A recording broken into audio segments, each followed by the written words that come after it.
Hi friends and families, Jaya's organic.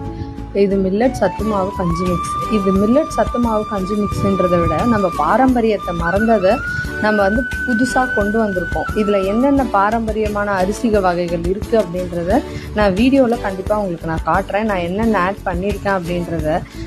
நிறைய பேருக்கு வந்து என்னோடய சத்து மாவு கஞ்சி மிக்ஸை ஏன் வாங்கணும் அப்படின்னு கேட்டிங்க அப்படின்னா, நம்ம வந்து நிறைய விஷயங்களை வந்து குழந்தைங்களுக்கு வந்து கொடுக்க முடியாது. இந்த சத்து மாவு கஞ்சி மிக்ஸ் ஒன்று நீங்கள் கொடுக்குறப்ப அதில் எல்லா நியூட்ரிஷனும் இருக்குது. ஏன்னா நான் எல்லாமே என் வீட்டில் இருக்க குழந்தைங்களுக்கு என்ன பார்த்து கொடுப்பனோ அதை தான் நான் இதில் ஆட் பண்ணியிருக்கேன். இது எல்லோரும் கண்டிப்பாக வாங்கி ட்ரை பண்ணுங்கள். தேங்க்யூங்க. இந்த வீடியோவை நீங்கள் ஃபுல்லாக முழுசாக பாருங்கள். இதில் நான் என்னென்ன ஆட் பண்ணியிருக்கேன்றது எல்லாமே டிஸ்பிளேயில் இருக்குது. தேங்க்ஸ்.